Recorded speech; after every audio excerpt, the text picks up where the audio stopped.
Welcome to the Fat Gladiator blog for 2014 Christmas special. I have in the studio with me today Michael Vaughan. Mike, I'm really grateful for you coming. No problem. You're crackers, aren't you? Yeah, well, we like to try and make the people laugh. It's a little bit like our the version. People like it. It's our version of the Morecambe and Wise Christmas show, basically. Pulled away by Vaughan. That was not that short. Oh, glorious. You want to see how an extra cover drive should be played, just have a look at the replay here. And Michael is an incredibly successful name in sport, obviously. It's also a pretty successful name in the City of London. Is it? Yeah, there are a lot of people that receive this blog. I mean, most of these mics, in fact, I say 90% of the Michaels I'm about to name will be watching this interview. Afternoon. And I'm just interested whether you've heard of any of them. Okay. All right? So, first one, Michael Dobson. I'm guessing Anita Dobson from EastEnders' husband. Okay, it's... well, I'm going to pass on that one. How about Michael Spencer? You know some people, so I'm guessing the half of Marks and Spencer. Marks and Spencer's absolutely correct. Michael Sherwood? Never heard of him. Never heard of him.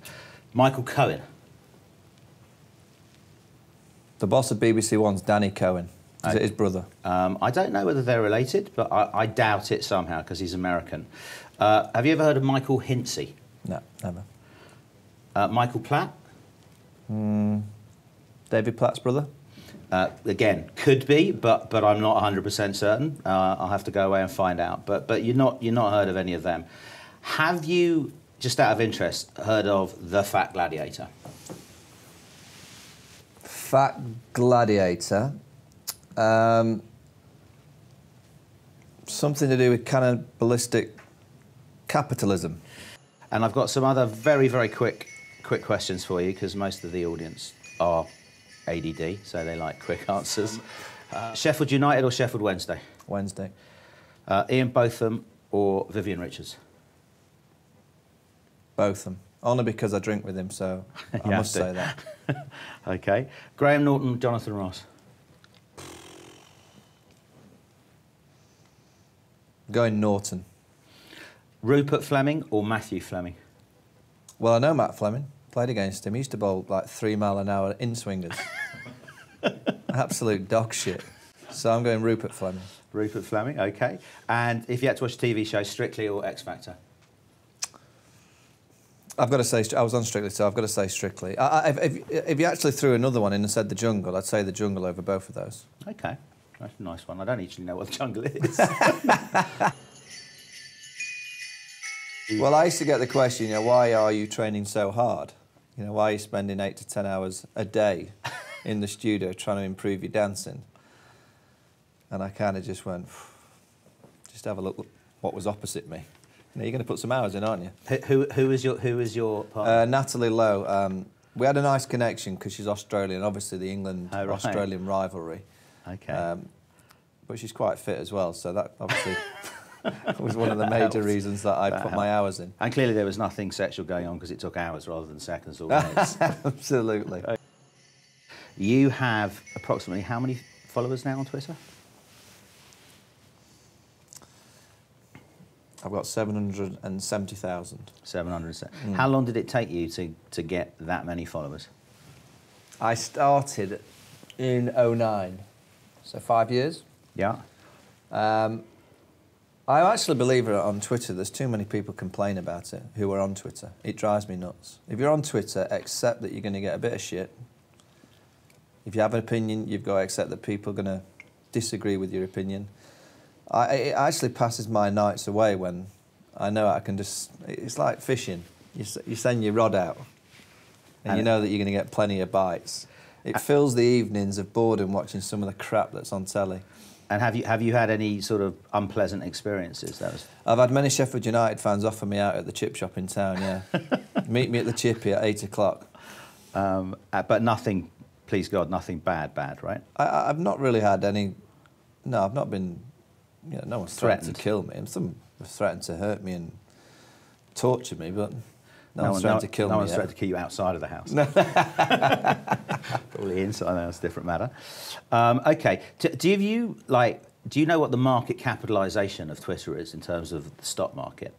It makes, you don't pay anything to be on Twitter, right? No, it's free. Right. So if I told you the market capitalisation of Twitter was $25 billion and they made no money, what would you think?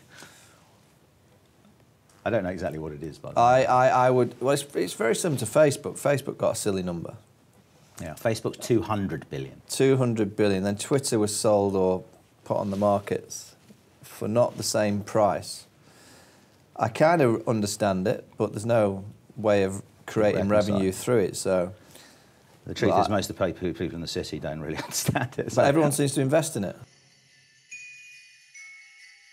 I've got a Range Rover Sport, but I've got an electric car. Okay, and which I like. Tell us about the electric one. Well, it's a Vauxhall, which I kindly got given one through Gary Neville. Gary's into all this eco stuff, and he offered me the chance to drive this Vauxhall in the summer. I was like a bit worried about it. Got it delivered, and the one thing that surprised me is actually when you press it on, there's no noise, so you actually don't know it's on. So you suddenly put your foot on your accelerator, and it's like a golf buggy. Goes straight in. Yeah, and it works on about 28 quid to fill up.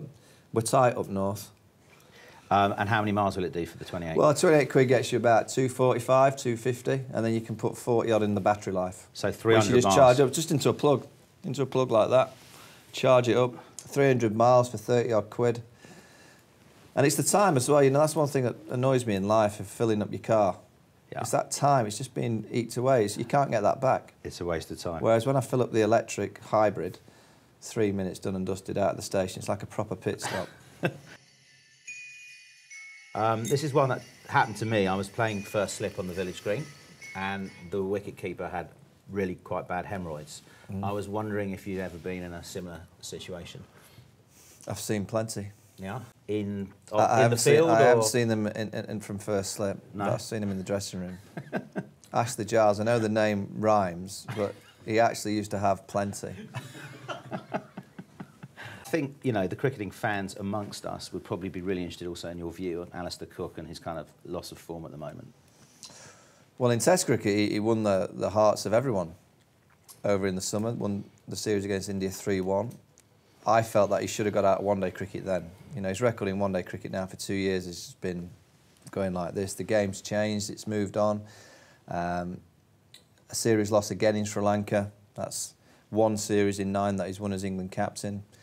Massive fan of Alistair Cook, the person. Huge fan of him in Test match cricket. He'll go on to be the leading run scorer by a distance because he's got a few years left in him if he continues to play just Test match cricket. Lead in the Test arena, but in one-dayers, just get out. Just get out. Allow someone else to take the team forward in the World Cup. The big one, and the one that will be the biggest legacy of them all as an England captain, is to win the Ashes.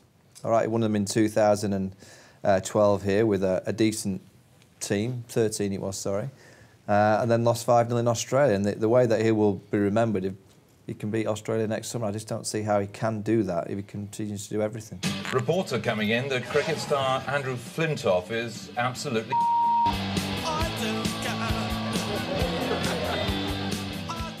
I remember Freddie turning up at Downing Street, was it? How much had he been drinking? And as captain, did you encourage, did you join in? What would you do when he went on a bender? I absolutely encouraged it. I mean, if you win tournaments, I think you can do whatever you want. Yeah.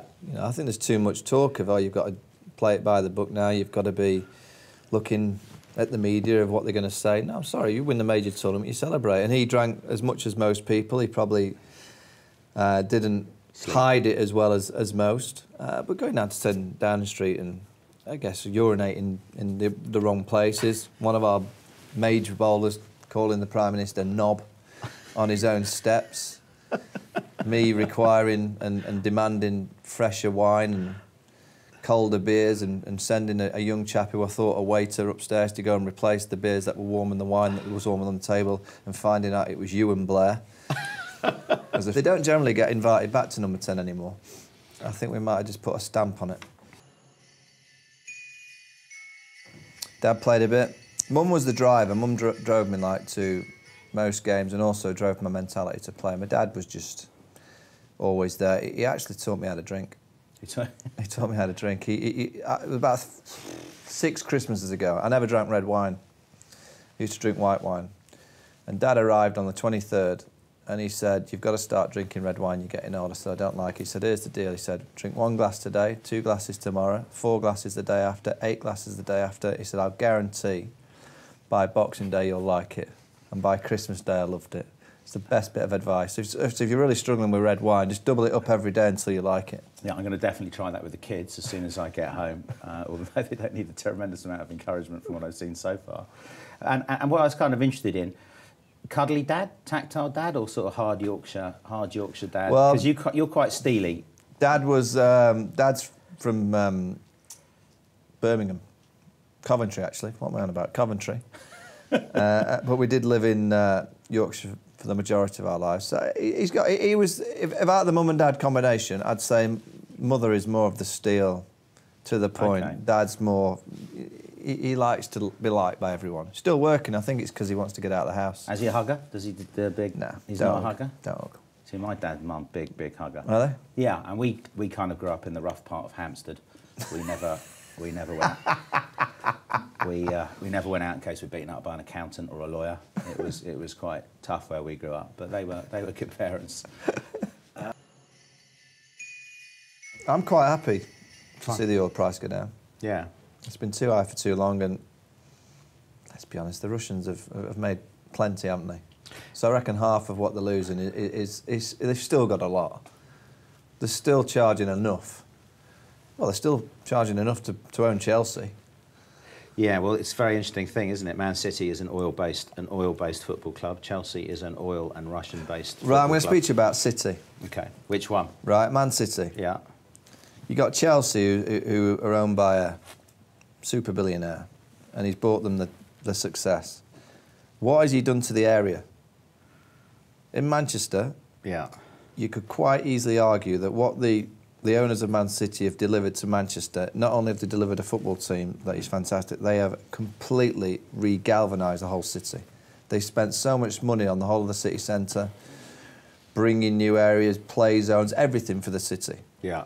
So you'd say at the minute, in Manchester, as much as United think they're huge, Man City are delivering a better football team, and they've got owners who are actually reinvested into the grassroots of the town. I mean, the only thing I'd say to that, Michael, is that they redeveloped the ground at Stamford Bridge prior to Abramovich, when Ken Bates was there.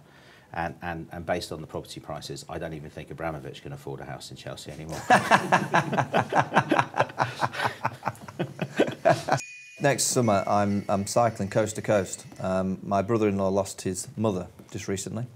And we live in Cheshire, and his partner in crime is a tattooist called Louis Malone, who is the problem with Bradley Wiggins, his arms. He's put too much ink on them. There's tattoos all over Bradley Wiggins, and he's agreed to do the cycle with us as well. Okay. It's for Christie's charity, breast cancer awareness, and it's going to be next July. So, okay. Look, you're all rich. You've read your names out at the start. Those Michaels, you're all loaded. Give us some dosh. Thank you very much indeed. I really sort of wish you, Nicola, and the kids an incredibly happy Christmas. Thank you very much. You've been a fantastic sport. Thank you. I hope you don't feel in any way, shape or form I was taking this too seriously. Well, not at all. I actually feel that you're just like most people that interview me. What, better than Jonathan Ross or Graham Norton? I would say you're similar to Ross. Not quite as good as Norton. You're in between. Better looking? No. Okay. No. On that note, I'd like to say thanks very much to Mike. Cheers. Come on.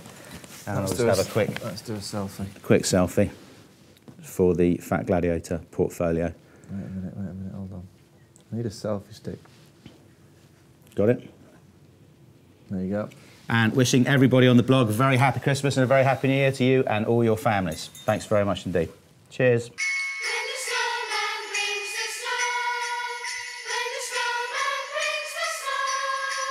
I now know why there are holes in